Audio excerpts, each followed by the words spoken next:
चलें लगाएं।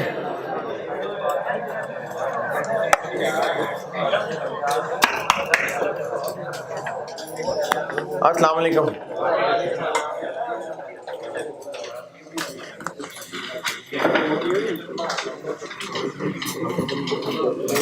दुरूद शरीफ पढ़ लें।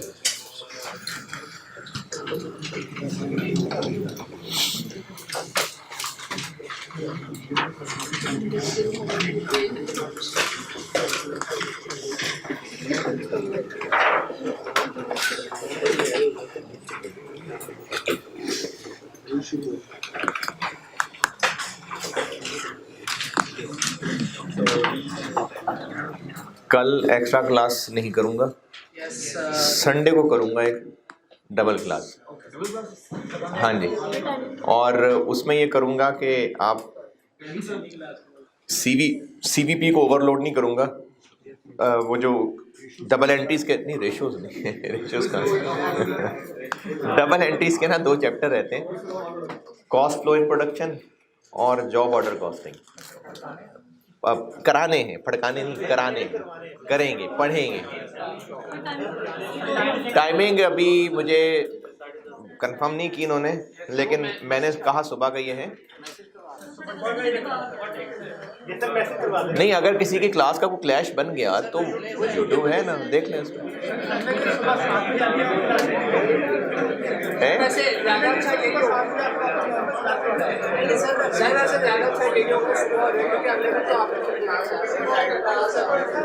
सेपरेट टॉपिक ही है वो सेपरेट टॉपिक है। चले, मैंने बताया नहीं, बिरयानी शिरानी नहीं हो क्या, समझ नहीं आई?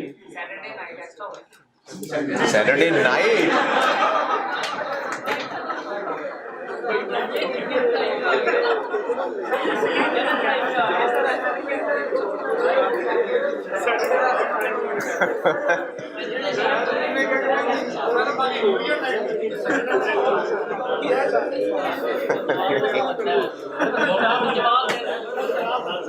नहीं, सैटरडे नाइट को कोई एक्स्ट्रा क्लास नहीं होगा।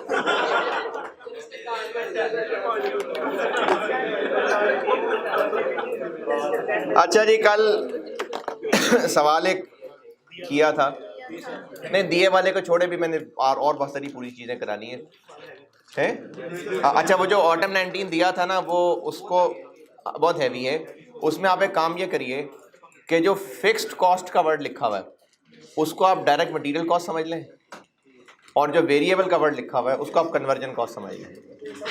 आप ये समझ के सवाल दोबारा ट्राई करें।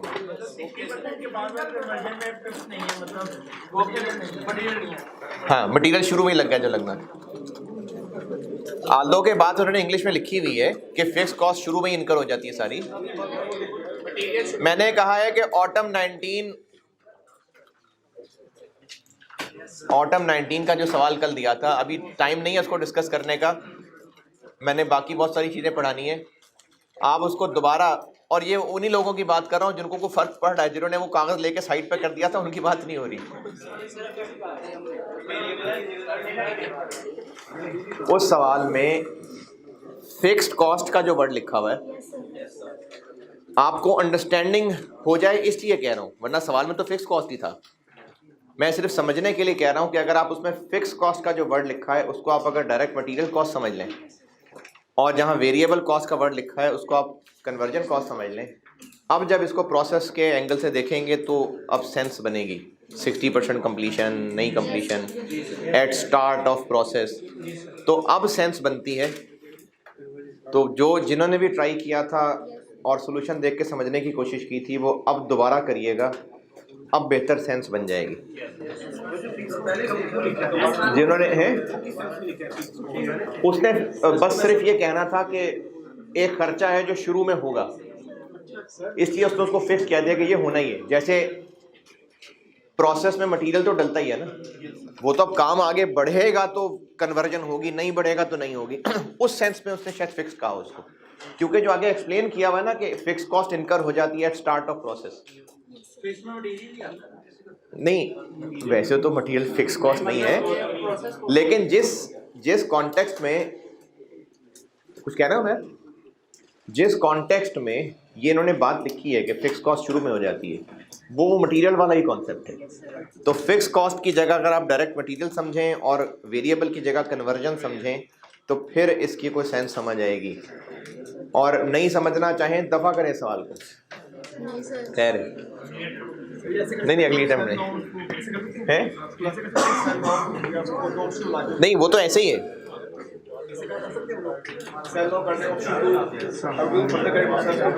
हाँ जी हाँ जी हाँ जी हाँ जी, नहीं डिसीजन तो सेम ही आएगा।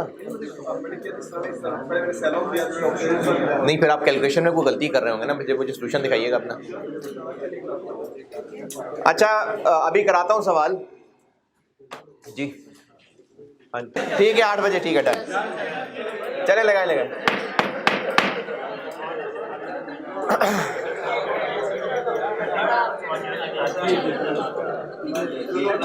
अच्छा आप वैसे तो पूरा सेशन ही गुजर गया, मुझे फ़ायदे कोई नहीं कहने का, बार बार कह के आप लोग ना शोर करते हैं बहुत ज़्यादा।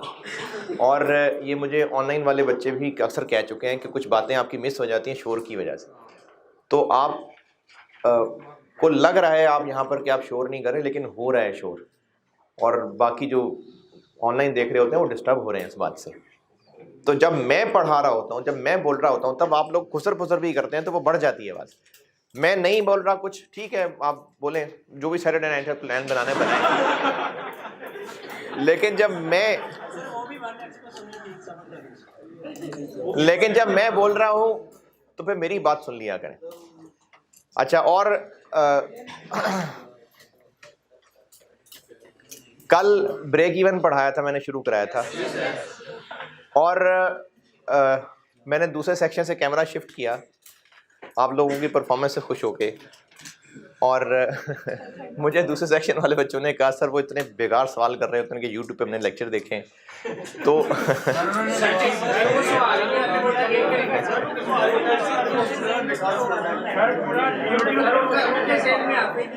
अच्छा, अरे कुछ जिदबाजी वाली बात नहीं है।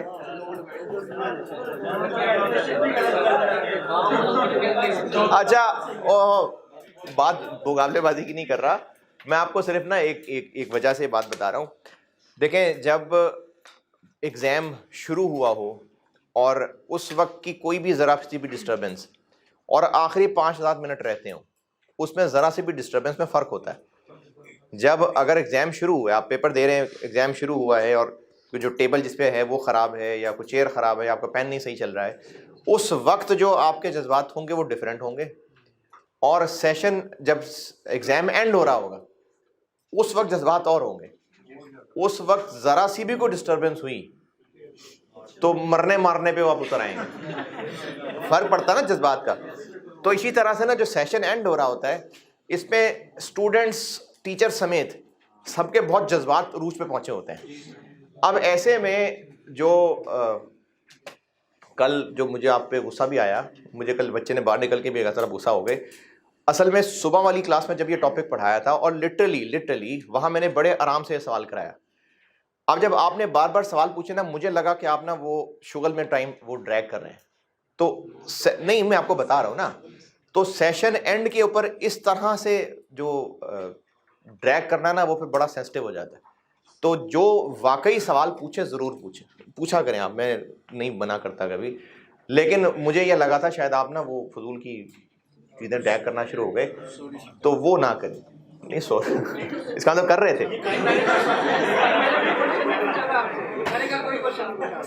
लेकिन आपने दूसरों को किया होगा ना कि चलो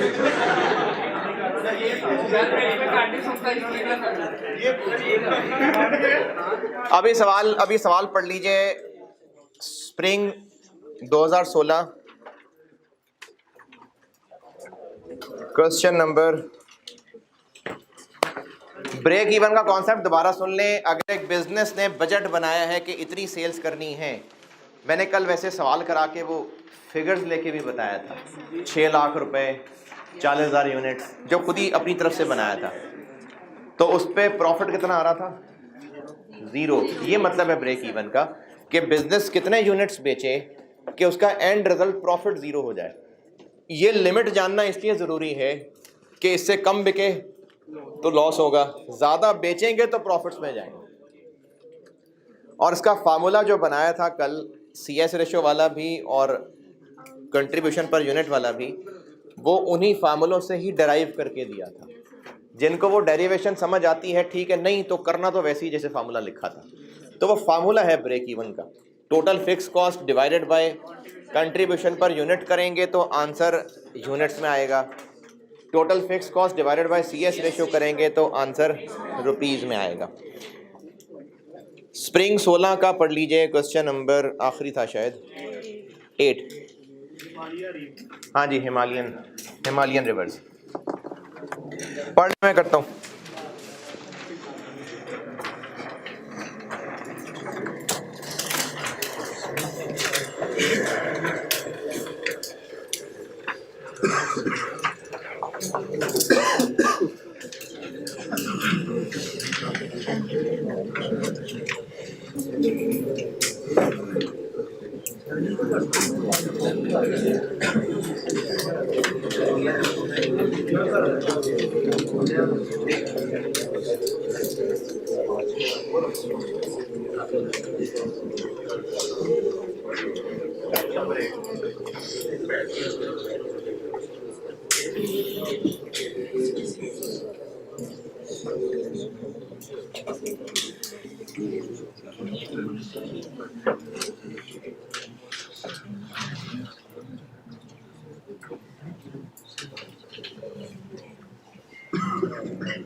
हाँ जी, ध्यान से पढ़ेंगे तो मैं शुरू करता हूँ। CVP के सवालों में खास तौर पे, वैसे तो सब जगह ही, लेकिन CVP में अक्सर बच्चों को मुश्किल ज़्यादा आती है, इसलिए मैंने इसको एंड पे भी रखा हुआ था। सवाल को बहुत एहतियात से पढ़ के रिक्वायरमेंट को पहले प्लान करेंगे, फिर सवाल करने में आसानी होगी। सवाल की रिक्वायरमेंट क्या है? ब्रेक इवन सेल निकालनी है, अमाउंट में भी और क्वांटिटीज में भी। दोनों का फार्मूला लगाना जरूरी है। मैंने ब्रेक इवन के 2 फार्मूले बताए थे, एक फार्मूला लगा लें और उसको फिर सेल प्राइस यूज करके दूसरा फाइंड कर लें, ठीक है। इस रिक्वायरमेंट में जो 40% कंट्रीब्यूशन मार्जिन लिखा हुआ, तो ये CS रेशो होगी, ठीक है। तो रिक्वायरमेंट के मुताबिक हमें ब्रेक इवन निकालना है कोई सा एक, और फिर प्राइस लगा के उसको दूसरा बना लेंगे, इसमें कोई इख्तलाफ? तो फिर क्या सामान चाहिए इसके लिए? टोटल फिक्स कॉस्ट चाहिए। क्वेश्चन क्या कर रहा हूं मैं? 8 स्प्रिंग सोलर। ब्रेक इवन निकालना है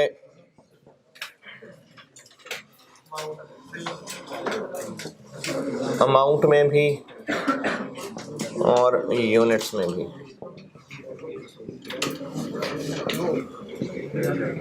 टोटल फिक्स कॉस्ट को CS से डिवाइड कर लेते हैं। टोटल फिक्स कॉस्ट, चलें टोटल फिक्स कॉस्ट ढूंढते हैं।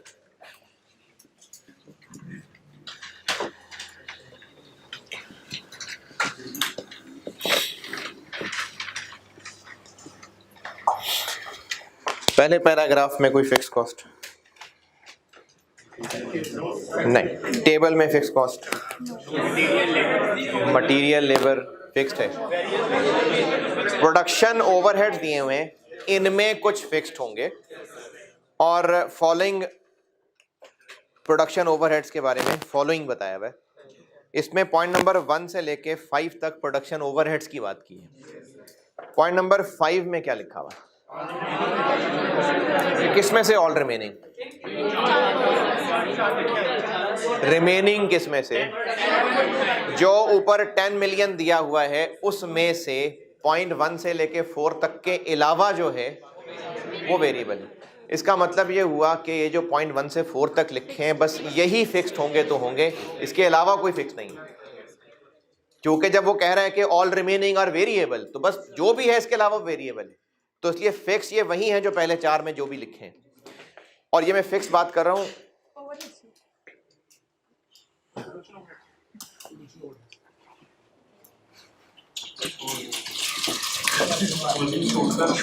कोई बात नहीं, कोई बात।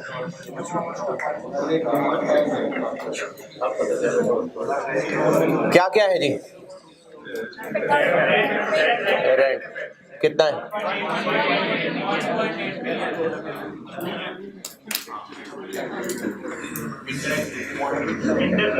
Indirect labour.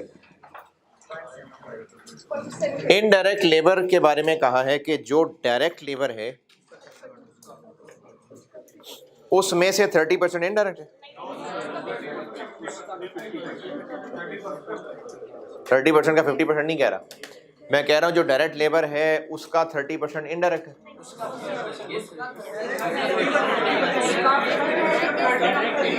फिर 50-50 भी आ रहे हैं, मैं सिर्फ 30 की बात पूछ रहा हूं।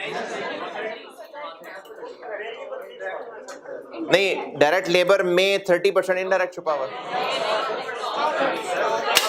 में नहीं, का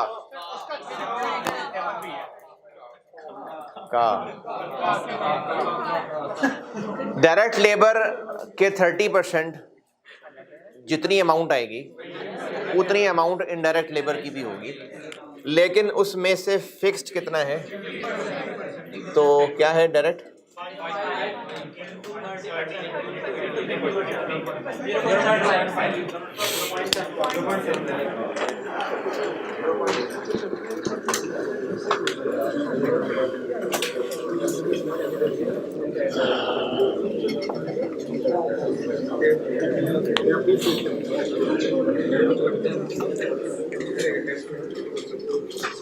अच्छा, ये ऑनलाइन वाले जब ये लेक्चर सुन ही लेंगे तो मैं ना 96, 97 के बाद संडे को जो यहाँ पढ़ा रहा हूँगा वो मैं कॉस्ट फ्लो इन प्रोडक्शन और जॉब ऑर्डर कॉस्टिंग इसका लेक्चर रिकॉर्ड कराऊंगा, और उसकी तरतीब मैं 798 नहीं करूँगा, यानी ये फ्लो 96, 97, 98 चलाऊँगा। वो आप देखिएगा अलहदा से उस सेक्शन के अंदर, वो मैं वैसे शायद नंबरिंग उसकी ना चेंज करूँ, बस वैसे कह दूँ लेक्चर 1, 2 इस तरह से। तो वो आप कॉस्ट फ्लो वाले सेक्शन में देखिएगा, वहाँ रखे होंगे जो मैंने एक्स्ट्रा क्लास रिकॉर्ड करानी है। कॉस्ट फ्लो इन प्रोडक्शन और जॉब ऑर्डर कॉस्टिंग इसके नाम से सेक्शन बना होगा, और उसमें वो एक्स्ट्रा लेक्चर रखे होंगे। ये 97 से ही ऑनवर्ड चलेगा 98, जब मंडे को ये वाला पढ़ाऊँगा। तो ठीक है, तो वो अलग से सेक्शन में देखिएगा। हाँ जी, हाँ जी, मैंने इसीलिए संडे चूज़ किया था कि सीवीपी में ना वो ओवर बर्डन ना हो कुछ, और क्योंकि वो जो कॉस्ट एंड प्रोडक्शन है, जॉब ऑर्डर कॉस्टिंग है, वो डबल एंट्रीज हैं बस, और उसमें कहीं ना कहीं वही सारा नॉलेज होगा जो अब तक सारी कॉस्ट ख़त्म ही कर ली है, जो भी इसमें सीखा होगा उसी के अंदर से चीज़ें निकली होंगी। क्यों नहीं होगी यार, होगी ना। मैंने 98 कहा है मंडे का।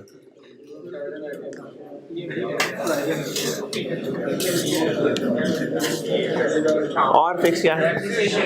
डेप्रिसिएशन।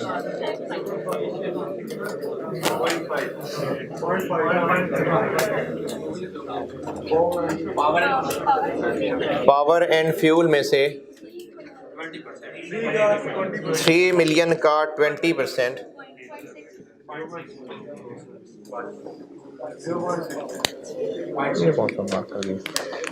जी कितना? 0.6। और बस। अच्छा, फिक्स्ड ओवरहेड्स बस यही थे जो हमें यहाँ चाहिए। अभी ये सिर्फ एफओएच में से फिक्स लिखे हैं, अभी एडमिन सेलिंग भी हैं आगे जो आ रहे हैं।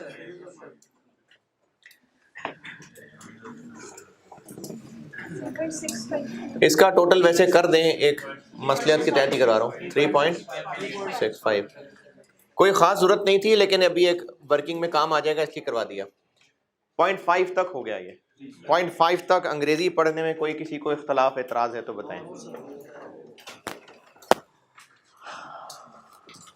हाँ जी, कोई परेशानी तकलीफ? पूछ लें यार, पूछ लें। नहीं यार, नहीं नहीं पूछ लें यार, प्लीज पूछ लें। 0.4 में क्या पूछना? शर्म आनी चाहिए आपको।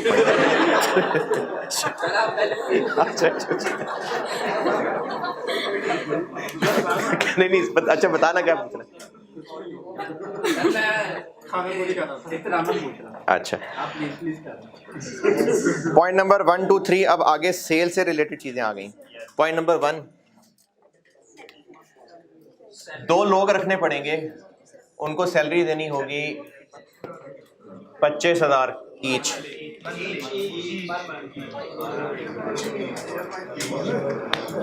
तो ईच हैं 25, तो लोग 2 हैं,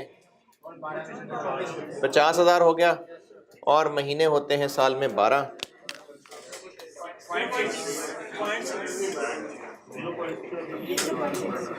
पॉइंट 2, पॉइंट नंबर 2,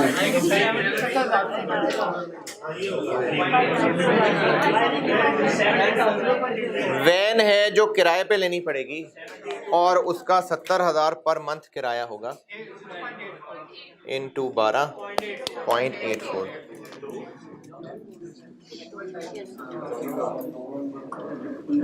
और एडवर्टाइजमेंट पे 1.5। ये फिक्स्ड है? अच्छा, अच्छा रेलिवेंट है ये? हम रेलिवेंट नहीं कर रहे हैं, फिक्स्ड है वैसे ये।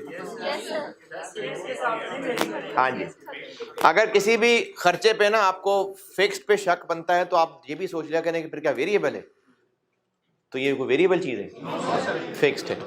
और सवाल में कहीं कोई खर्चा हो गया, पूरा ही हो गया।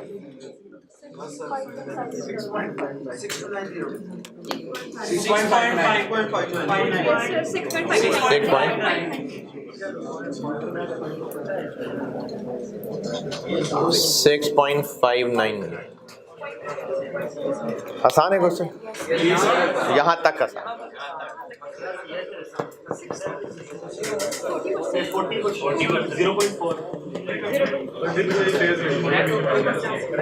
40% CS रेशो है, लेकिन ये धोखा है, ये सही CS रेशो नहीं है।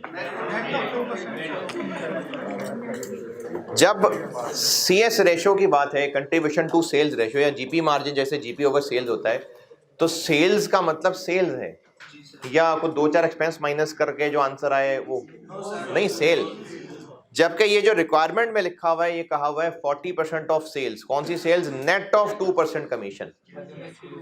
तो ये सेल्स का नहीं है 40%, ये नेट ऑफ कमीशन सेल्स का 40%। तो फिर है क्या मतलब? चलें इधर मतलब समझिए, ये ना और भी सवाल में रिपीट हुआ है इसलिए इधर समझें। इसका और हल भी है जो मैं करने लगा हूं, और भी एक और तरीके से हो सकता है, शायद किसी और तरीके से भी हो सकता हूं। एक तरीका बता रहा हूं मैं, समझाने के लिए पहले रुपीस अज्यूम कर रहा हूं। अगर वो बात समझ आ गई तो फिर मैं आपको परसेंटेज में ही एक वर्किंग कर दूंगा। पहले समझाने के लिए रुपीस का सहारा ले रहा हूं, अगर बात समझ आती है तो अच्छी बात है। सेल प्राइस ऐसे ही मैं खुद ही अज्यूम कर रहा हूं 500 रुपये, ऐसे ही खुद ही अज्यूम किया। एक बात समझाना चाह रहा हूं।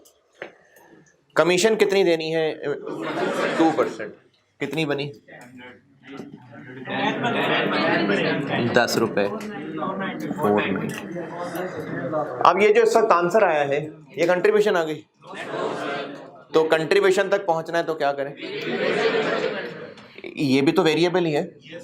इसके अलावा और जितनी भी हैं, direct material, direct labour, variable overhead, सब, तो उनको मैं कह देता हूं अदर वेरिएबल कॉस्ट्स। ये माइनस करेंगे तो कंट्रीब्यूशन आएगा। तो ये कितने रुपए होगा कंट्रीब्यूशन जो आएगा? 98%।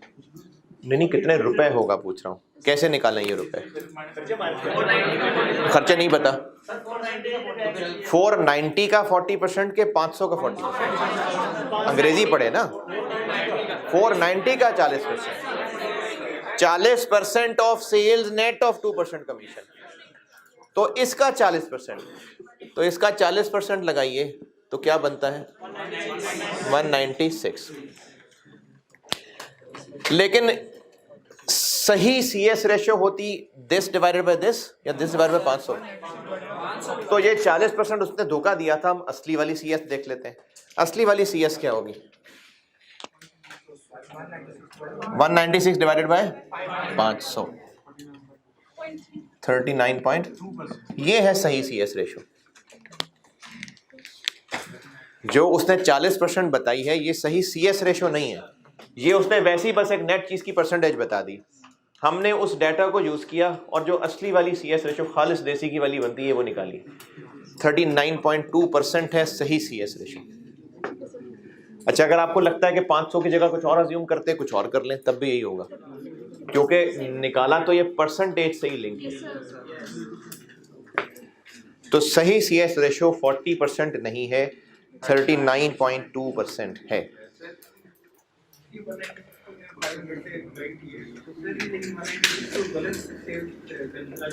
नहीं, गलत सेल्स का नहीं था, बात गलत सेल्स की नहीं है। सेल्स हैं 20,000, कॉस्ट ऑफ सेल है 16,000, GP आ गया 4,000, ऑपरेटिंग एक्सपेंसेस हो गए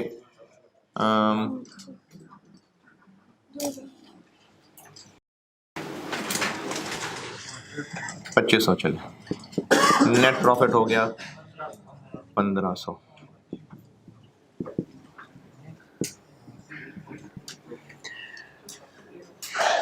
ये जो नेट प्रॉफिट है ये GP का कितने परसेंट है? 37.5। अच्छा, ये मैं क्या कर रहा हूँ, ये ऐसी एक स्टूडेंट ने सवाल पूछा उसका जवाब दे रहा हूँ बस। जिसने सवाल नहीं सुना तो उसको ये बात भी नहीं समझ आएगी, पहले मैं सवाल दोहरा दूंगा। और ये इसका कितने परसेंट है?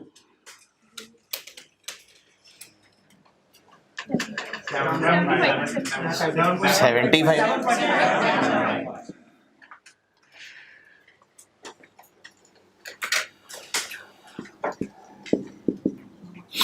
GP अगर 4,000 है और नेट प्रॉफिट GP का 37.5% है, तो कैसे निकालेंगे? कितना आ जाएगा? 1500। अच्छा, अब मैं कह रहा हूं ये सेल्स का कितने परसेंट हुआ?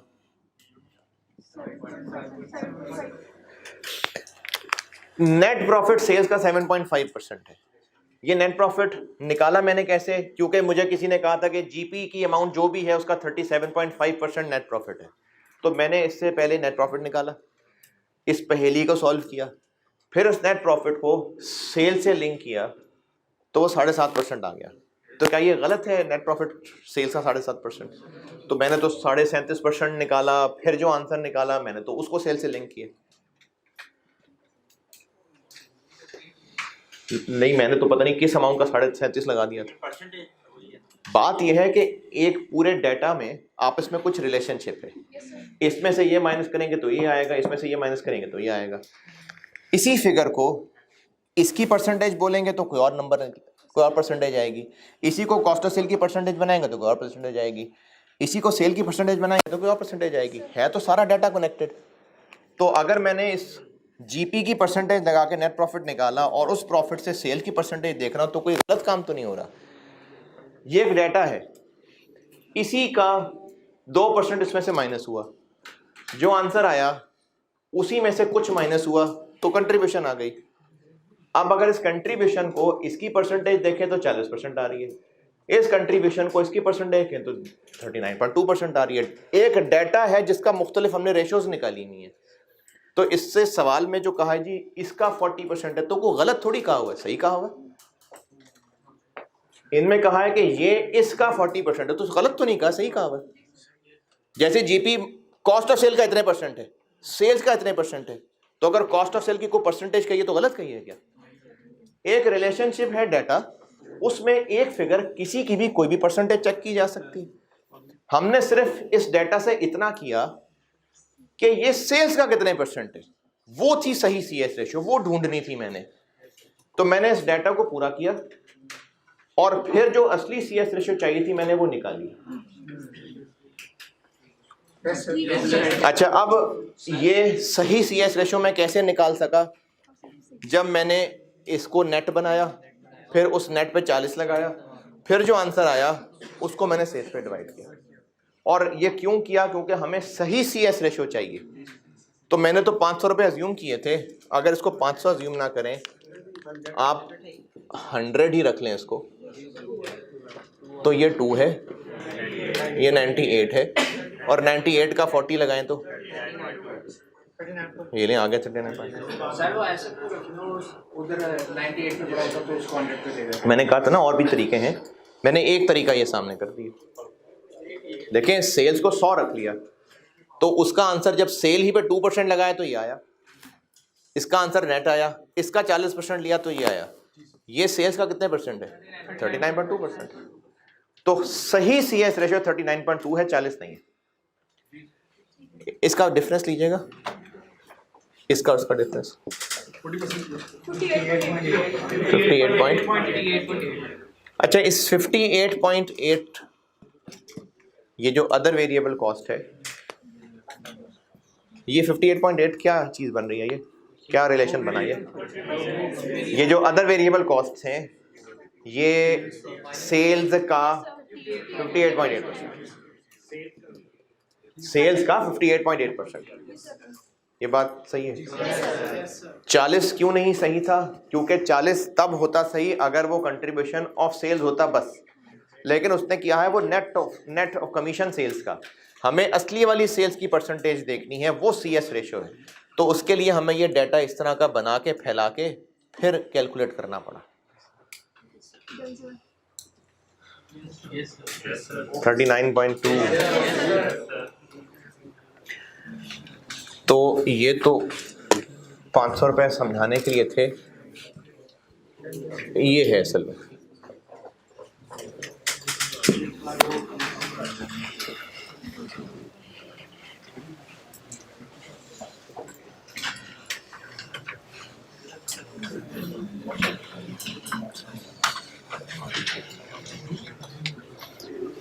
ये है वर्किंग टू। मल्टीप्लाई करते 98 से, हाँ। फिर उसको डिवाइड कर देते 100 से 40, वो आंसर सेम आ रहा है क्या? ये प्रोसीजर नहीं? दोबारा बोलिए। 40% था, उसको डिवाइड क्या करूं, बोलो। 40%। 40 लिखूं? मल्टीप्लाई करके 98% डिवाइडेड बाय 100 डिवाइड बाय 100, ये तो फिर इसका भी 98 हो ये कितना बनता? 39 सर वो क्योंकि कंट्रीब्यूशन ओवर सेल है, सेल 98 को पड़ेगा, यानी 98% का 40%, हाँ ठीक है, सही है, बिल्कुल ठीक है, यानी 98% का 40%, ठीक है। 39.2%, 0.392 लिख लें या 39.2% लिख लें, एक ही बात है। कितना बना? 16.81 मिलियन। ये ब्रेक इवन यूनिट्स आ गए, अमाउंट आ गए। यूनिट्स में निकालने के लिए हमें दोबारा से यूनिट्स वाला फार्मूला लगाने की जरूरत नहीं है। अगर इस ब्रेक इवन सेल को सेल प्राइस से डिवाइड कर लें तो ब्रेक इवन यूनिट्स आ जाएंगे।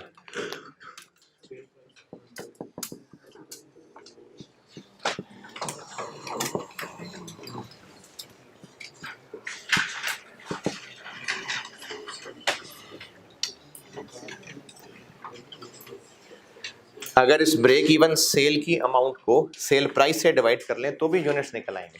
अगर ऐसे नहीं करना तो ऐसे भी कर सकते हैं कि ब्रेक इवन यूनिट्स में निकालने के लिए total fix cost divided by contribution per unit, ऐसे करना है वो भी ठीक है।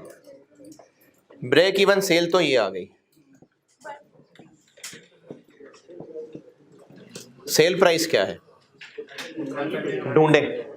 ढूंढे सेल प्राइस करें कैलकुलेट, ट्राई करें सारे। सेल प्राइस पर यूनिट ऊपर सारा डाटा मौजूद है सवाल में, जहां भी वर्किंग्स देखनी है वर्किंग्स देख लें। Cell price per unit calculate कर दें।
वो जो मैंने एक्स्ट्रा सवाल कराया था वो एक्सपेंशन वाला, वो किस क्लास में कराया था? लेक्चर 90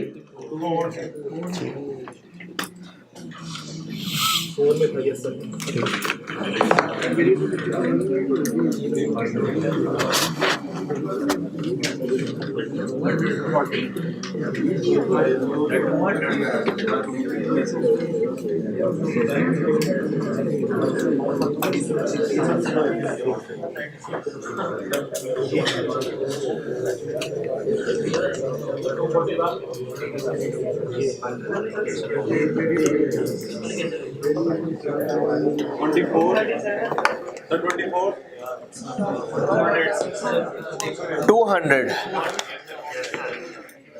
देखें सेल प्राइस सवाल में कहीं नहीं है, लेकिन सेल प्राइस का कहीं कोई लिंक तो होगा और वो लिंक CS रेशो है, ये भी निकालिए। तो अगर हमें सेल प्राइस नहीं पता लेकिन खर्चे पता हो, जैसे अगर जीपी मार्कअप मार्जिन पता हो तो कॉस्ट ऑफ सेल से सेल्स तक पहुंच सकते हैं। तो हमें सेल प्राइस नहीं पता, लेकिन ये एक रिलेशनशिप पता है। तो अब हमें क्या क्या पर यूनिट, पहले टेबल अगर आप देखें तो पहला टेबल कितने यूनिट्स के लिए है 150,000। मटेरियल कितना दिया हुआ 6 million, labour, variable overheads 10.29 minus 3.65,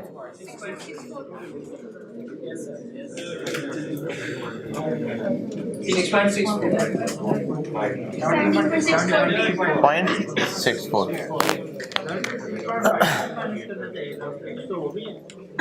production overheads में क्या ये शामिल है?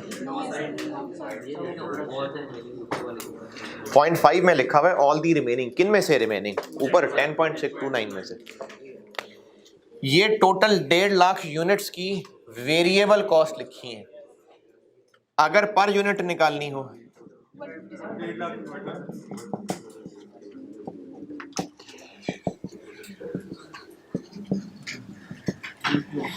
17.64 मिलियन को 1.5 लाख यूनिट से डिवाइड कर लें 0.6। ये इसमें से क्या है 58.8, क्योंकि ये वेरिएबल चीजें हैं ना, लेकिन कमीशन नहीं है इधर, ये कमीशन के अलावा वाली वेरिएबल है। तो ये हैं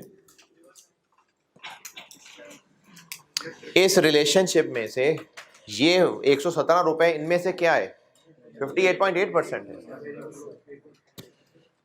58.8% क्या चीज है? सेल प्राइस में से ये माइनस किया, बाकी सब वेरिएबल माइनस की तो कंट्रीब्यूशन आया। तो 58.8 क्या चीज है? जितनी नहीं, आफ्टर कमीशन नहीं, other than commission. Expense after commission नहीं होता, ये other than commission variable cost है। आफ्टर कमीशन तो कोई प्रॉफिट निकल रहे हो तो आफ्टर की बात है, कमीशन के अलावा वाले ये अदर वेरिएबल कॉस्ट है, मटेरियल, लेबर, वेरिएबल ओवरहेड्स। 58.8 हमें इस रिलेशन में बता रहा है कि अदर वेरिएबल कॉस्ट सेल्स का 58.8% है। तो अगर ये सेल्स का 58.8% है तो सेल प्राइस क्या होगी?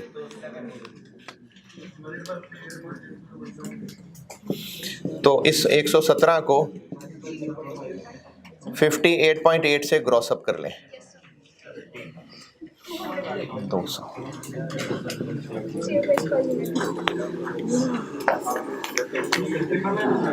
है जी, पेपर में कैसे समझ आएगी? तो आप अभी थोड़ी पेपर में जा रहे हैं, आप इस पूरे चैप्टर को कर रहे हैं, बार बार कर रहे हैं, फिर जा रहे हैं ना पेपर में। आप जो चैप्टर सीख रहे हैं अभी तो नहीं भेज दिया ना पेपर में, इसकी प्रैक्टिस करोगे, इस तरह के सवाल और एक दो और होंगे तो तैयारी करके ही जाएंगे ना पेपर में, है? नहीं देखें,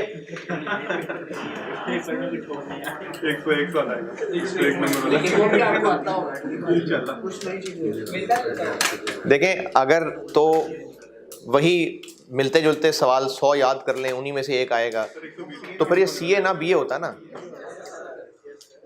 अगर आप कोई स्किल सीख रहे हैं तो उसमें जो सीख रहे होते हैं उसी तरह की चीज नहीं दोबारा आ रही होती। कोई भी स्किल है, डॉक्टर्स हैं, सर्जन्स हैं, कोई इंजीनियर है, जरूरी तो नहीं कि वही चीज जो उन्होंने अपनी पढ़ाई में प्रैक्टिस की थी उसी तरह का सिनेरियो होगा, डिफरेंट आ गए, टैकल करना होता है।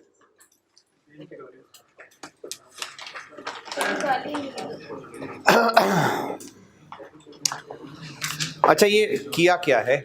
सेल प्राइस पर यूनिट निकालिए। क्यों निकालिए सेल प्राइस पर यूनिट? क्योंकि ब्रेक इवन सेल यूनिट्स में चाहिए थी। अगर ये ना भी किया होता, directly break even sale units में निकालनी होती, फिर तो भी तुम कंट्रीब्यूशन पर यूनिट ही निकालते ना, उसके लिए भी तो सेल प्राइस ही चाहिए थी। तो वो सेल प्राइस ये आ गई, इसमें से फिर वेरिएबल कॉस्ट माइनस करते तो कंट्रीब्यूशन पर यूनिट आ जाता, उसको इस्तेमाल करते तो ये फार्मूला लगाते। फिर भी सेल प्राइस पर यूनिट तो चाहिए थी। तो अभी इसलिए चाहिए थी क्योंकि ब्रेक इवन अमाउंट तो ऑलरेडी निकाली हुई है, इसको सेल प्राइस से डिवाइड कर दें तो ब्रेक इवन यूनिट्स भी बन जाएंगे। तो जब 200 से इसको डिवाइड करेंगे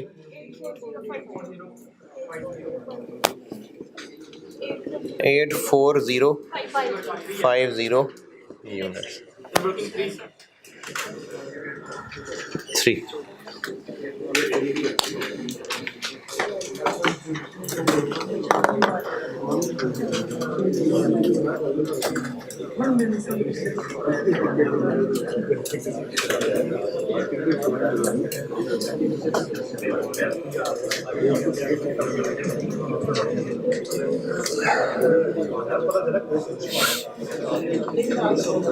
है अच्छा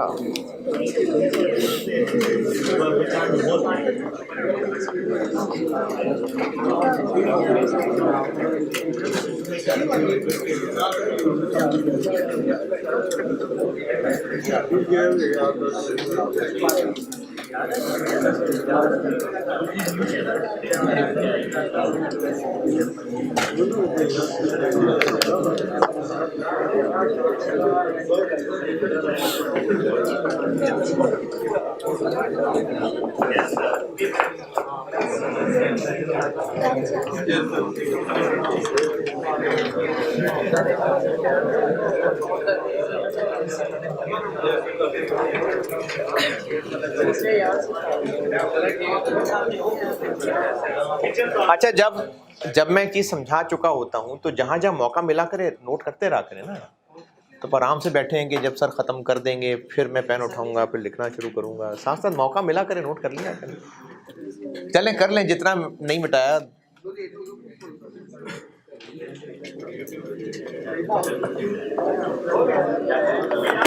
कर लें यार, कर लें जो कर रहे हैं कर लें,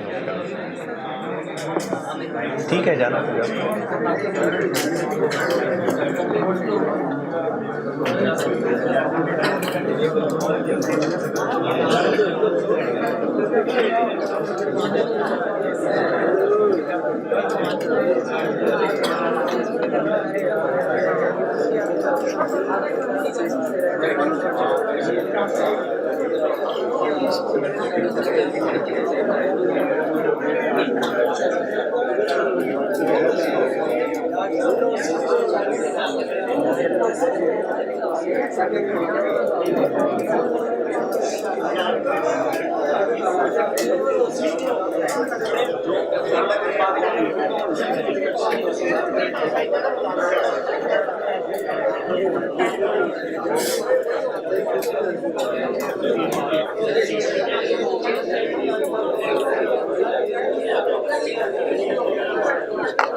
तो अगर एक बिजनेस एक से ज्यादा प्रोडक्ट्स बेचता हो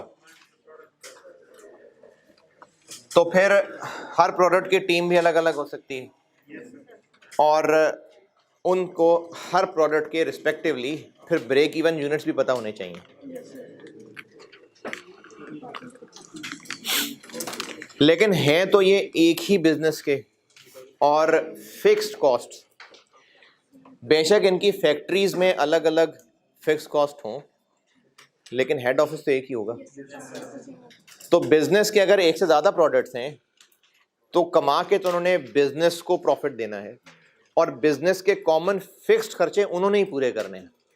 तो मसला ये आएगा इसमें कि बिजनेस की फिक्स कॉस्ट होंगी कंबाइन, लेकिन ब्रेक इवन हर प्रोडक्ट का अलग अलग निकालना होगा। फिक्स कॉस्ट कंबाइन है, अच्छा होंगी बेशक प्रोडक्ट वाइज भी, लेकिन हेड ऑफिस तो प्रोडक्ट वाइज नहीं होगा। तो बिजनेस के फिक्स्ड ओवरहेड्स, अच्छा ओवरहेड मैंने कह दिया, फिक्स कॉस्ट बिजनेस की फिक्स कॉस्ट कॉमन भी हो सकती हैं, लेकिन प्रोडक्ट्स के ब्रेक इवन अलग अलग जानने हैं। तो इस सूरत में हमें ब्रेक इवन प्रोडक्ट वाइज ही निकालना होगा, लेकिन वो 2 स्टेप्स में निकलेगा। है जी? नहीं, खर्चों को नहीं तोड़ना।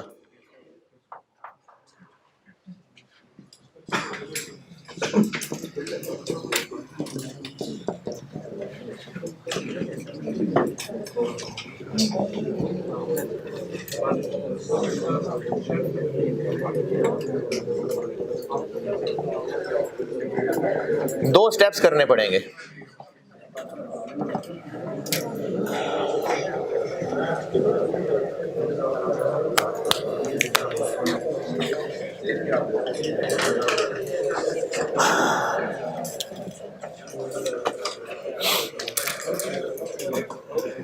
चूंकि फिक्स कॉस्ट कंबाइन है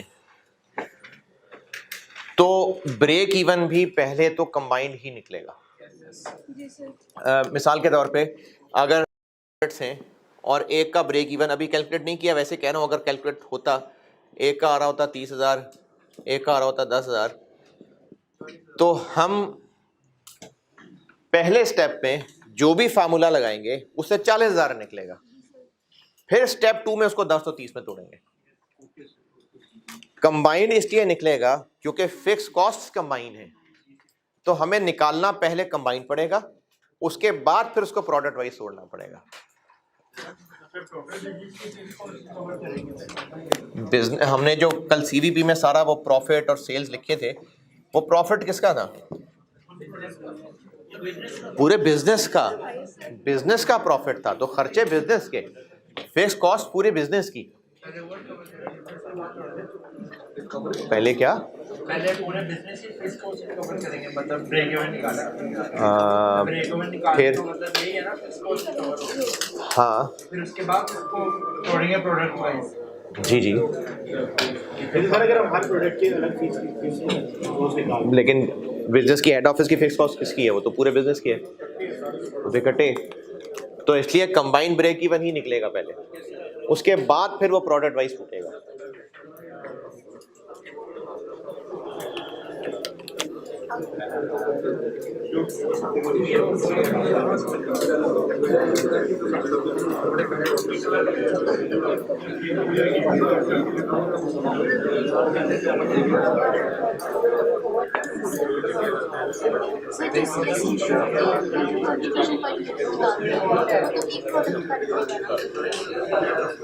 बता रहा हूँ, तरीका बता रहा हूँ, बताने लगा ना, सिखाने लगा।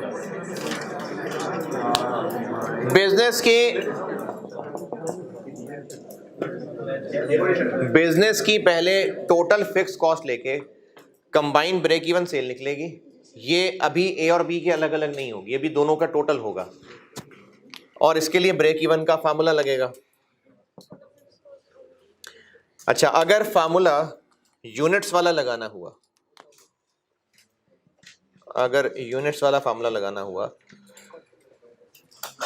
तो formula total fix cost divided by contribution per unit. लिखता हूं, अभी लिखता हूं। ए की कंट्रीब्यूशन है लेट से 20 रुपए पर यूनिट और बी की है 15 रुपए पर यूनिट। तो उधर नीचे कौन सी कंट्रीब्यूशन लिखूं? 35 कर दो। नहीं, कंबाइंड तो 35 ही होगी। 20 और 15 35 थी एवरेज। प्लस ना कर लें दोनों है।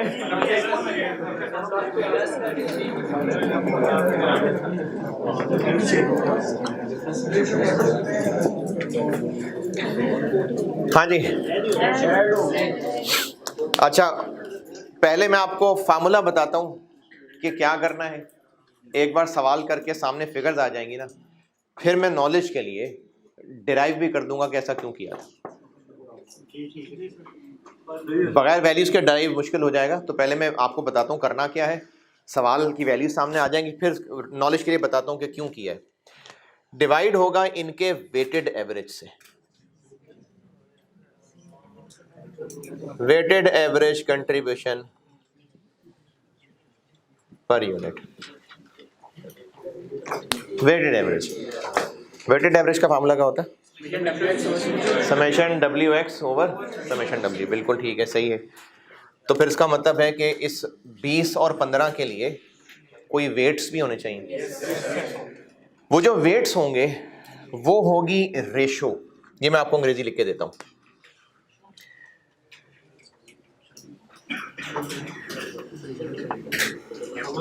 अच्छा, इसके नीचे लिख रहा हूं मैं, इधर जगह कैमरे में इधर नीचे नजर नहीं आएगा तो मैं यहां लिख रहा हूं। ये इसके नीचे ही है, इस फार्मूले के नीचे ही बता रहा हूं।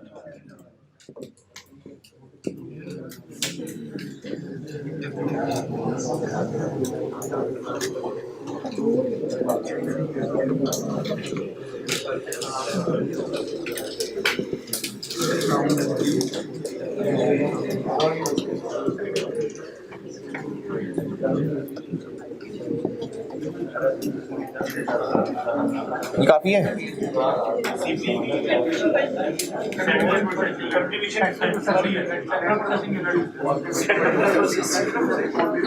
क्या लिखा है?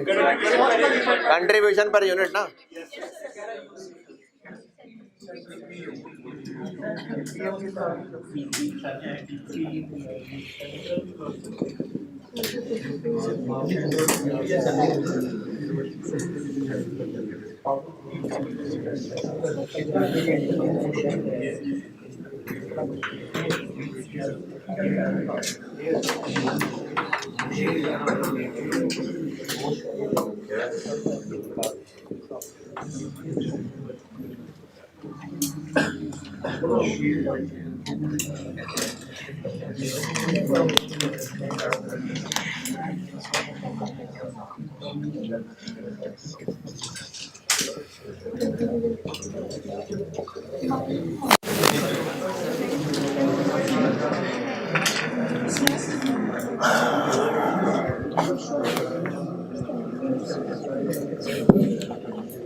अगर हमें वेटेड एवरेज करना है तो कोई वेट्स भी होने चाहिए।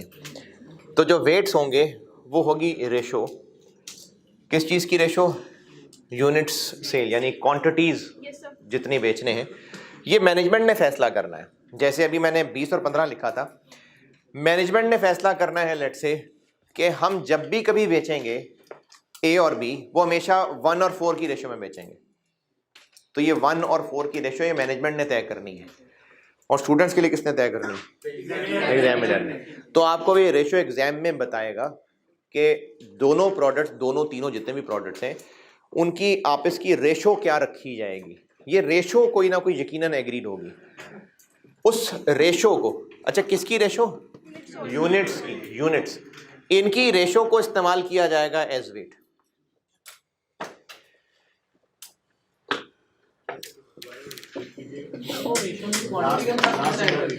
क्या जी? हाँ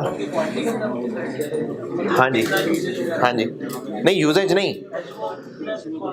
देखें, हाँ, कि जब भी वो बेचेंगे प्रोडक्ट, क्योंकि एक दूसरे को कम्प्लीमेंट भी करती हैं प्रोडक्ट। हो सकता है किसी बिजनेस में चेयर्स भी बनाता हो, टेबल्स भी बनाता हो, तो उनका एक बैलेंस रखना होता होगा।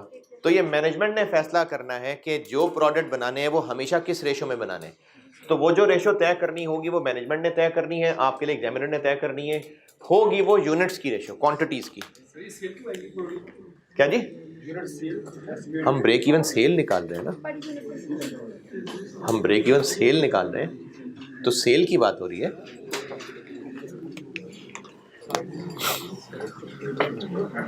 अच्छा, ये रेशो वाली बात जिसको समझ नहीं आई, ए और बी, इसकी कंट्रीब्यूशन 20 रुपये है, इसकी कंट्रीब्यूशन 15 रुपये है, और रेशो है 2:5, 2:5। अब इस 20 और 15 का वेटेड एवरेज कैसे होगा?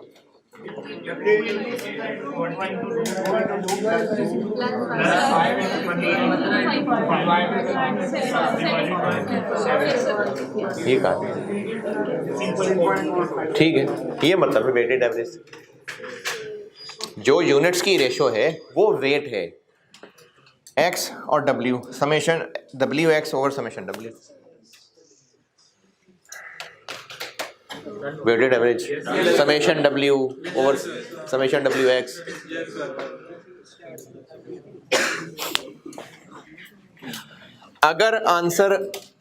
अगर आंसर यूनिट्स में निकालना है तो weighted average contribution per unit वाला फार्मूला। इसी से आगे चल रहा हूं, मैं भी स्टेप 1 में हूं। स्टेप 1 मैंने क्या कहा है कि पहले कंबाइंड ब्रेक इवन सेल निकलेगी। 2 फार्मूले पढ़े थे ब्रेक इवन सेल के, तो कंबाइंड के भी 2 फार्मूले हैं। एक फार्मूला ये है, इसकी मैंने डिटेल ये यहाँ बताई है। इसी के नीचे बता रहा हूँ दूसरा फार्मूला, अगर हमने ब्रेक इवन निकालनी हो अमाउंट में, ये जो आप लोग रजिस्टर बना रहे हैं लिख रहे हैं, मैंने स्टेप 1 लिखा है। स्टेप 1 अगर ऐसे कैलकुलेट करना हो तो ये फार्मूला, इसकी एक्सप्लेनेशन ये नीली वाली एक्सप्लेनेशन, और फिर अगर स्टेप 2 नहीं है ये, स्टेप 1 में ही अगर यूनिट्स वाला फार्मूला लगाना है तो ये है, अगर अमाउंट वाला लगाना है तो ये यहां लिखने लगा, total fixed cost divided by amount वाला फार्मूला होता है CS रेशो। तो अब डिनोमिनेटर में क्या आएगा? Weighted average CS ratio. ये भी वेटेड एवरेज होगा, है जी? क्या हुआ? ये कैसे करना है?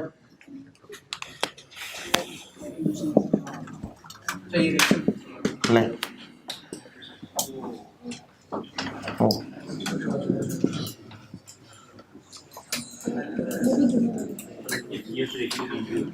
अच्छा, अब मसला ये है कि इसके लिए वेट क्या रखना है, ये ज़्यादा बहुत केयरफुल रहने वाली बात है।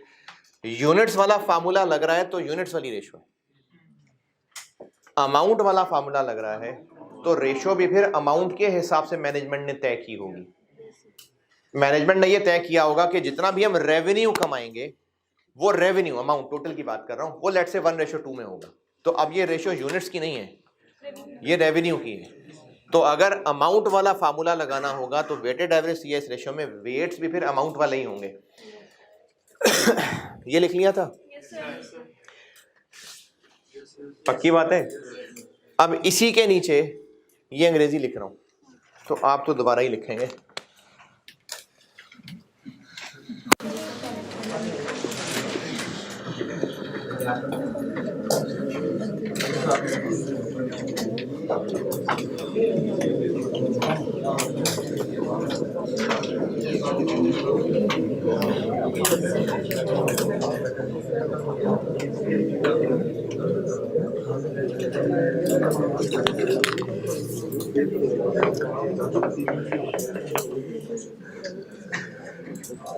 ये जो वेटेड एवरेज CS रेशो होगी, ये सब प्रोडक्ट्स की CS रेशोज का वेटेड एवरेज होगी।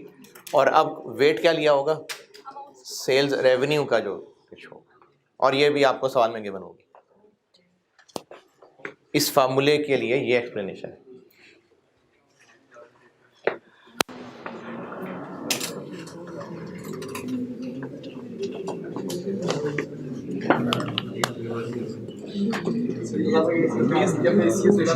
जी जी,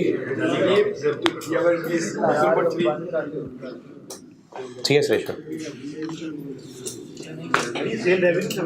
क्या जी? सेल्स रेवेन्यू मतलब सेल्स की अमाउंट टोटल है।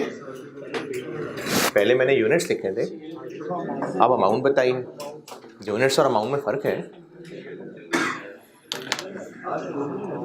फर्क है।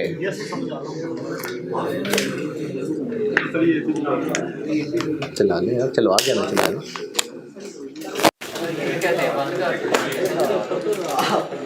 चलें कोई नहीं, चला लें।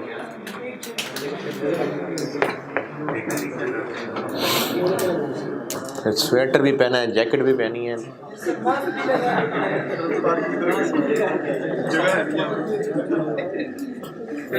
मुझे दो यार, मैं यहाँ रख लेता हूँ। मुझे दे दो, मैं यहाँ रख लेता हूँ।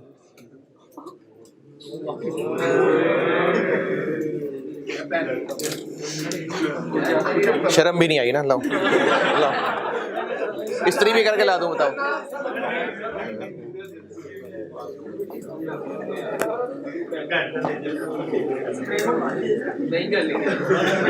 नोट करें भाई इसको जल्दी।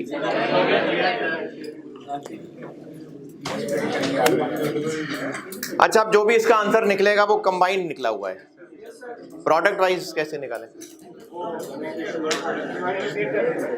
इसी रेशो में बांट देंगे। जिस रेशो को इस्तेमाल करके ये वेटेड एवरेज किया था उसी रेशो में बांट देंगे।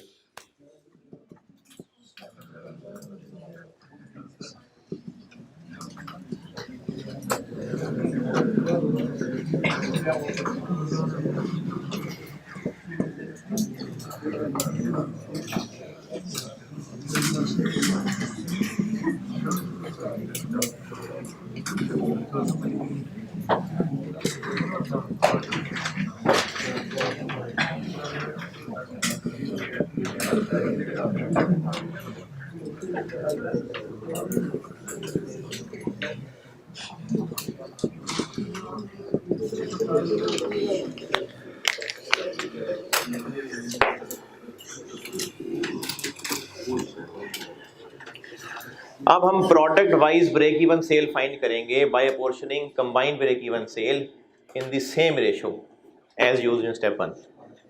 जो हमने स्टेप 1 में रेशो इस्तेमाल किया ना, उसी रेशो में बांट देंगे।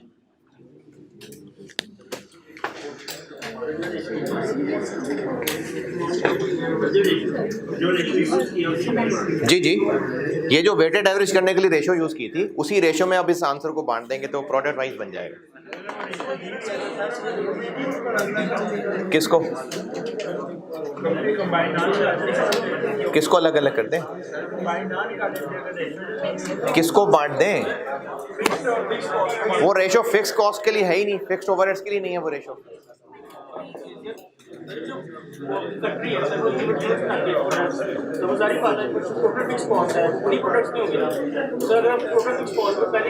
कैसे बांट दें? किस रेशो में? ओवरहेड्स में हम कभी कोई खर्चा किसी रेशो में बांटते थे, कोई खर्चा किसी रेशो में बांटते थे, कोई किसी रेशो में बांटते थे, तो सबकी रेशोस फर्क हो सकती थी ना। और हेड ऑफिस को तो नहीं बांटा था, तो इसलिए कैसे बांटें?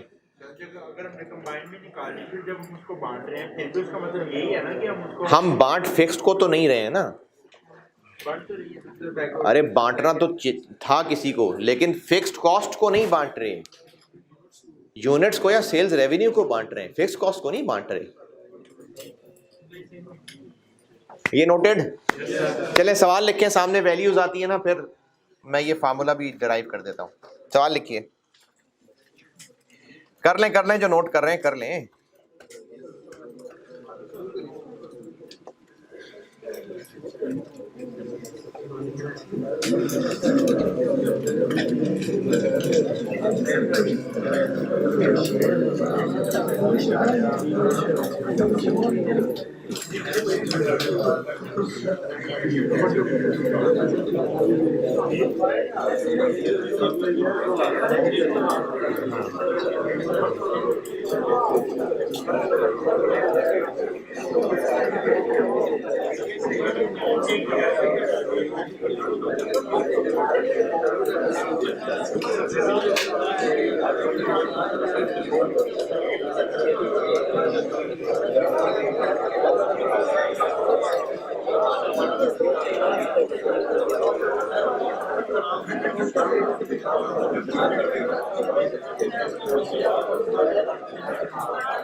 नोटेड?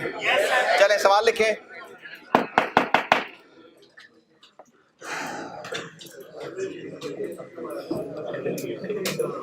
बजटेड इंफॉर्मेशन लिखवा रहा हूं, बजटेड इंफॉर्मेशन, बजटेड इंफॉर्मेशन लिखवा रहा हूं। नहीं for the month of May नहीं, बस लिखें बजटेड इंफॉर्मेशन। अब ये जो बजटेड इंफॉर्मेशन है इसमें पहले 3 चीजें मैं प्रोडक्ट ए प्रोडक्ट बी की बता रहा हूं। अब चाहे वो कॉलम प्रोडक्ट ए और बी कर लें, चाहे 3 बातें बताने लगा हूं प्रोडक्ट ए और बी के बारे में। प्रोडक्ट ए और बी के बारे में 3 बातें बताने लगा। सेल्स, सेल्स यानी ये अमाउंट है रुपीज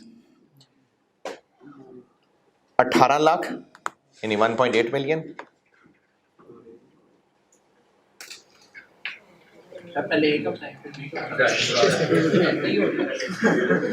और B 4.2 million.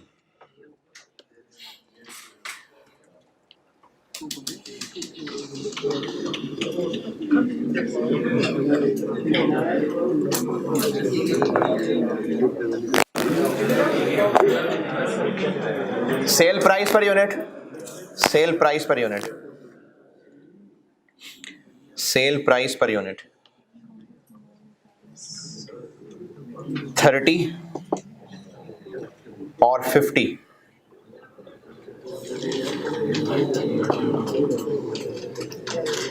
Variable cost per unit, variable cost per unit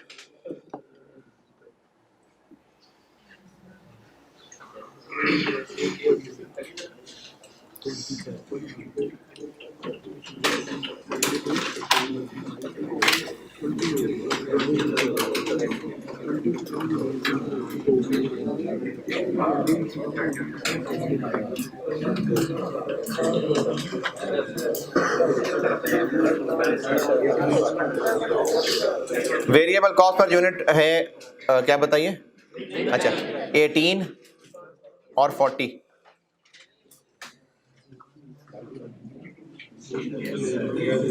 18 है और 40 है। 3 चीजें होंगी प्रोडक्ट ए और बी की अलग अलग। बस अब ए और बी की अलग चीजें नहीं है, अब वैसे है total fix cost, total fix cost,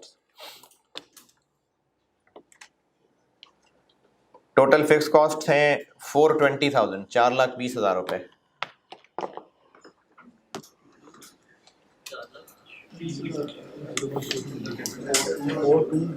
four to 0,000 required है मुझसे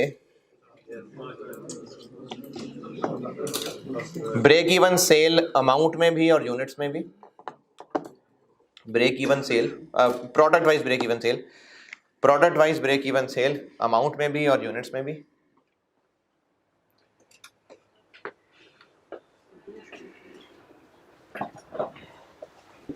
इफ, अब इफ के बाद पार्ट ए, यानी ये 2 अलग अलग सिनेरियोज हैं। Part A, management wants to maintain, management wants to maintain the ratio of sale quantities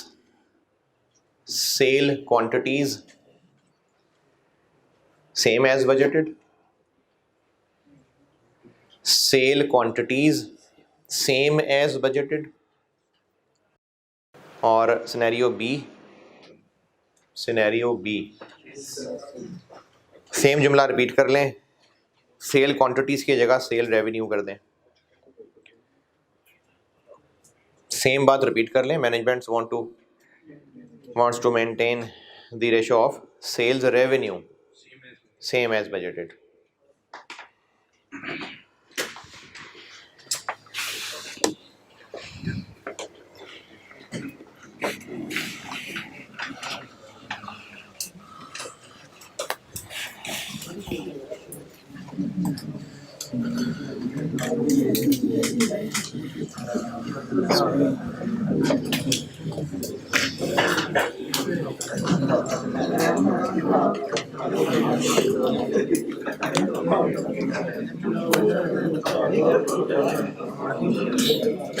part A में रेशो किस चीज की दी है?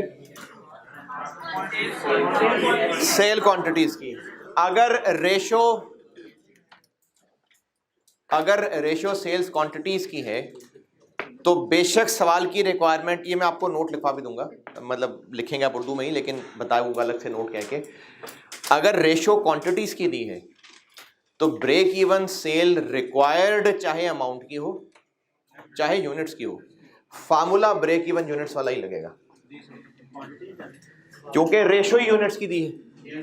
अगर सवाल में रेशोज यूनिट्स की दी होंगी तो फार्मूला यही लगेगा, बेशक आपसे रिक्वायरमेंट अमाउंट ही क्यों ना हो, फार्मूला यही लगेगा।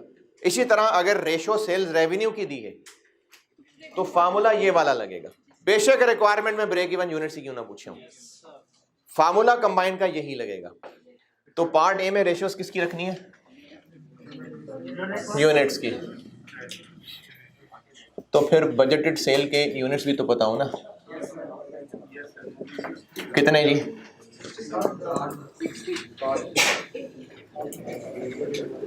अच्छा वो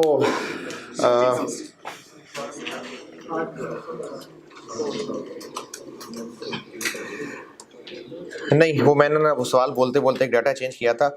आप बजटेड सेल सॉरी चेंज कर लें, क्या लिखिए 18 लाख, उसको आप ऐसा, दूसरी क्या बोलिए? 45 लाख।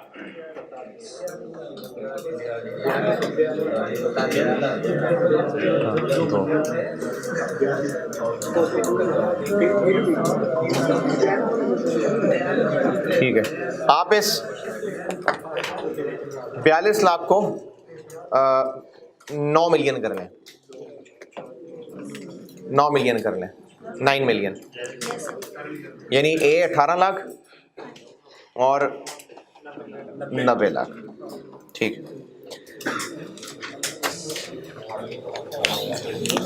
तो 18 लाख यूनिट्स कैसे निकालें?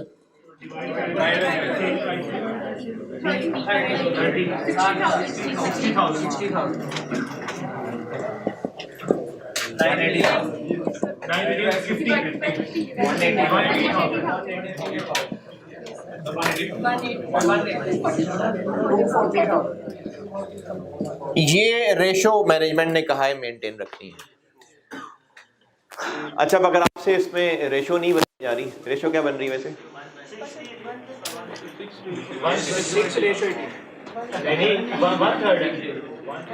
1:3। अच्छा, जिनसे रेशो नहीं बन रही तो कोई महरूमी के एहसास की जरूरत नहीं है, कोई शर्मिंदा होने की जरूरत नहीं है, बस ये रेशो यूज करनी है 60,000 और 180,000 बस। तब 1:3 नहीं है तो ना सही, 60,000 और 180,000 की रेशो है, ये रेशो मेंटेन रहनी है। और हमें फार्मूला लगाना है ये वाला, तो फिर उसमें weighted average contribution per unit के लिए वेट्स इनको इस्तेमाल करना है। कंट्रीब्यूशन पर यूनिट के लिए ए की कितनी? 30 माइनस बी की 10, वेटेड एवरेज। हाँ जी, वेटेड एवरेज 12 × 60/240 और 10 into 180 by 240। Summation W X over summation W जी 10.5। ये आ गई weighted average contribution per unit. और पहले निकलेगा कंबाइंड ब्रेक इवन यूनिट्स में। टोटल फिक्स कॉस्ट कितनी 420 डिवाइडेड बाय 10.5 40,000 रुपए 40,000 रुपए यूनिट्स। लेकिन ये तो कंबाइंड निकले हैं। अब इनको ए और बी में तोड़ना है। कैसे? इसी रेशो।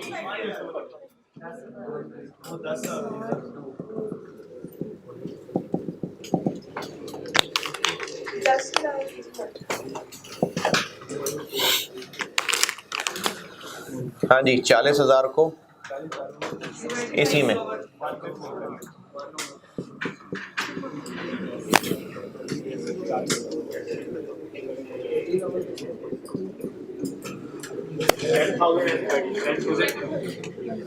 $10,000 और 30,000। ये ब्रेक इवन सेल आ गई यूनिट्स।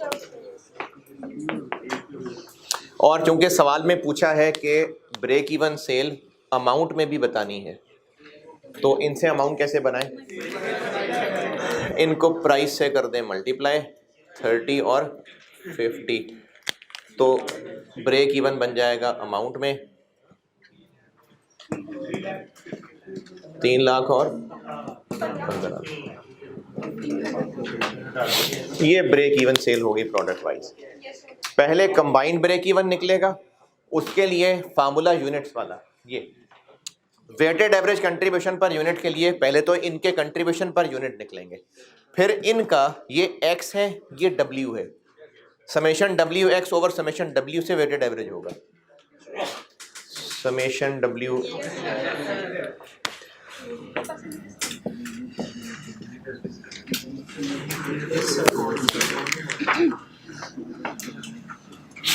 ये contribution per unit weighted average आ गया। इससे फार्मूला लग के आंसर कंबाइंड ब्रेक इवन निकलेगा। इसको फिर प्रोडक्ट वाइज दोबारा इसी रेशो में बांटेंगे। यूनिट्स को रेशो में बांटा, यूनिट्स आ गए, लेकिन रिक्वायरमेंट में अमाउंट भी थी, तो प्राइस से मल्टीप्लाई किया तो अमाउंट बन गया।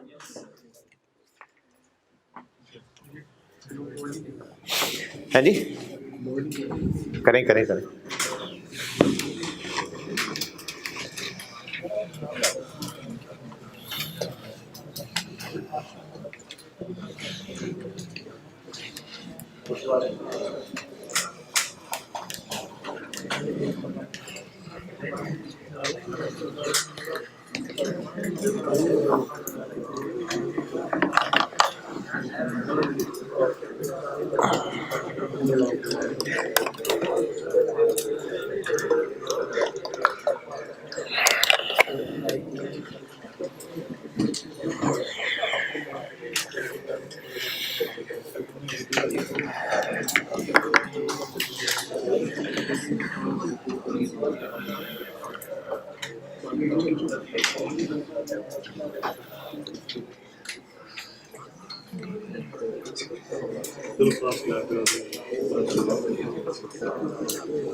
बी, बी में रेशो किसकी है?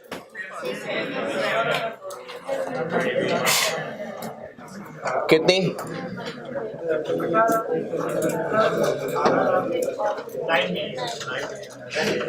अच्छा, ये रेशो दोनों में फर्क क्यों है? तो है तो दोनों भाई, ए और बी। प्राइस का फर्क है। देखें, अगर ए के हैं 500 यूनिट्स, बी के होते हैं 1000, कितनी रेशो है? अगर इसकी प्राइस भी 20 रुपए है, इसकी प्राइस भी 20 रुपए है,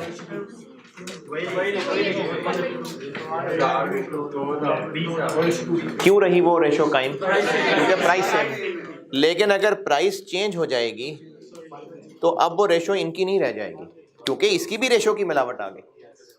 तो अगर क्वांटिटीज की रेशो कहा है तो ये इंपॉर्टेंट, ये क्वांटिटीज ही की रेशो है।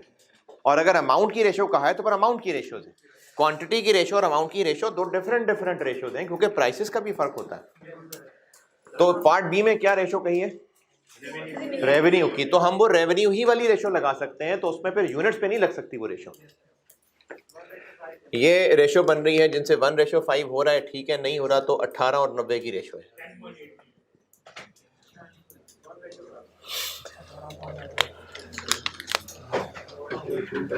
तो फिर फार्मूला CS वाला, CS वाला फार्मूला।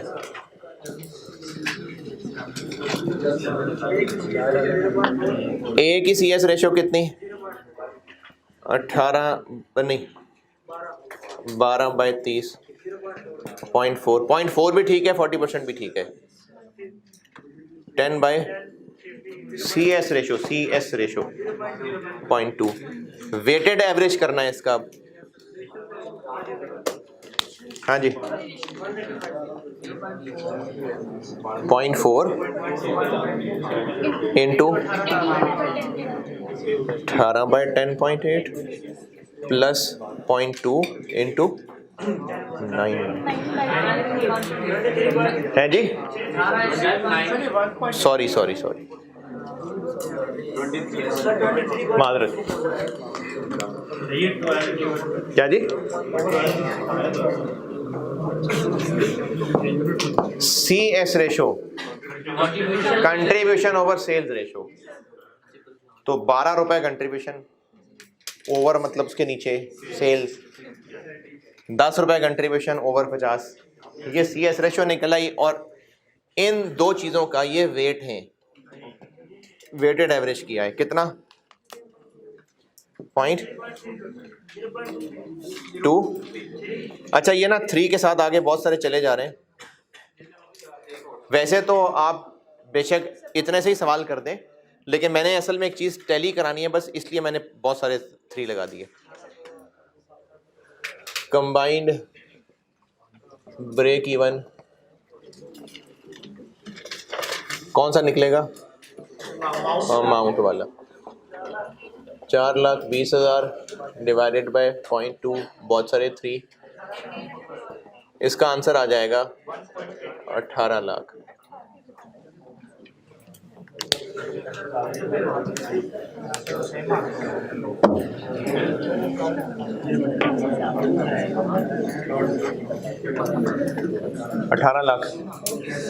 अब ये कंबाइंड ब्रेक सेम क्यों आ गया आंसर? क्योंकि मैंने डाटा सेम यूज किया है, इसलिए आंसर सेम है? नहीं, वरना सेम किससे सेम? वो तो दोनों तरीकों से निकलवाते तो सेम देखते हैं ना। सवाल में तो कोई एक तरीका होगा। मैंने तो वैसे डाटा ही सेम यूज किया था ताकि दोनों तरीके आपको सिखा सकूं। अब इससे आगे क्या करें? अब इसको प्रोडक्ट वाइज नहीं, अभी यूनिट्स में नहीं है। जो जिस हालत में कंबाइंड ब्रेक इवन निकला है उसी को पहले तोड़ना है। अगर यूनिट्स में निकला था तो तोड़ के यूनिट्स ही बनेंगे, अमाउंट में निकले था तो तोड़ के अमाउंट ही बनेगी। Product wise break even sale units में, बाद में, पहले अमाउंट में। ए के हिस्से में 18 लाख।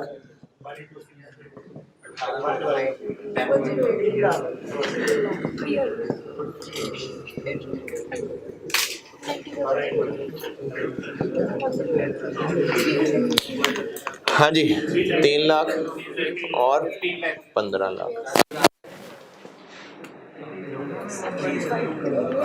और यूनिट्स में भी चाहिए आंसर, तो प्राइस से कर दें मल्टीप्लाई, डिवाइड।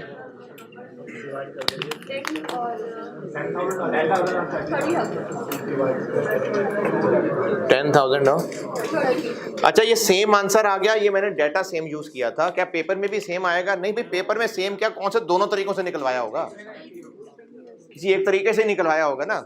वो तो मैंने आपको दोनों तरीके सिखाने थे, इसलिए सेम डाटा यूज कर लिया, बजाय से कि दो अलग अलग सवाल लिखवाता। तो पेपर में तो कोई एक तरीका ही आ रहा होगा। लेकिन इंपॉर्टेंट बात यह है,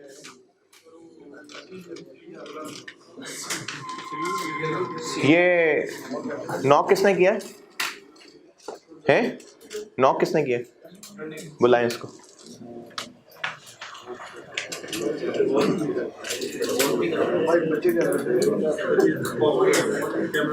आओ बेटा, बैठो बैठ।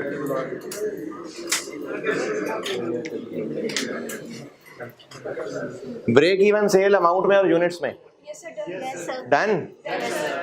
होमवर्क यही है दोबारा। अच्छा, अभी सुबह वाले हैं लेक्चर भी दोबारा? यार ये कुछ भी समझ नहीं आया।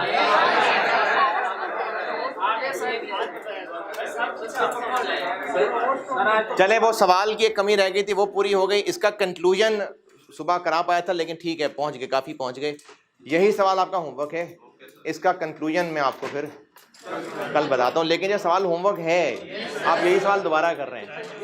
ठीक है, अल्लाह हाफिज।